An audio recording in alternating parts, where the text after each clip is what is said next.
സുഹൃത്തുക്കളെ, എൻ്റെ കോളിഫ്ലവർ കണ്ടോ? നവംബറിൽ നട്ടത്. ഇത് കാബേജാണ്. പിന്നെ അതിൻ്റെ ഇടയ്ക്കുള്ളത് പൊന്നാങ്കണ്ണി ചീരയൊക്കെയാണ്. പൊന്നാങ്കണ്ണി ചീര, കാബേജ്, ഇതും കാബേജാണ്.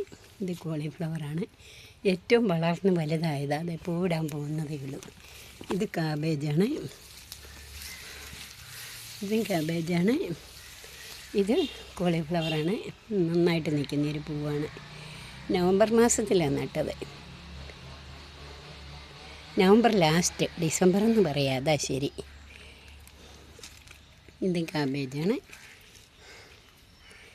ഇത് കോളിഫ്ലവറാണ്. കണ്ടോ? ഞാനിങ്ങനെ മുറ്റത്തിൻ്റെ ഈ ഒരു സൈഡിലായിട്ട് ഇങ്ങനെ ഒരു വരിയിലങ്ങ് നടുവായിരുന്നു. കോളിഫ്ലവറ്, കാബേജ്, കോളിഫ്ലവറ്, പിന്നെ ഇടയ്ക്ക് തക്കാളി കൃഷിയൊക്കെ ഉണ്ട്. അത് പറമ്പിലോട്ടായിട്ട്. ഇത് ക്യാബേജ്, ഇടയ്ക്കൊരു വെണ്ടത്തൈ. ഇത് ക്യാബേജ്, ഇത് കോളിഫ്ലവർ പൂവാകാറായി. ക്യാബേജ്, ഇത് കോളിഫ്ലവർ, ക്യാബേജ്, പൊന്നാങ്കണ്ണി ചീര. പിന്നെ ഇടയ്ക്ക് തക്കാളി കൃഷിയൊക്കെ ഉണ്ട്. അത് പറമ്പിലായിട്ട്. ഇതിപ്പോൾ ഞാൻ കോളിഫ്ലവറും ക്യാബേജും മാത്രം ഒന്ന് കാണിക്കാനായിട്ട് എടുത്തതാണ്.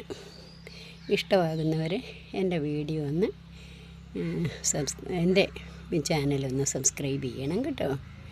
ലൈക്ക് തന്ന് കമൻസൊക്കെ തന്ന് ഒന്ന് സബ്സ്ക്രൈബ് ചെയ്യണേ. ഓക്കെ.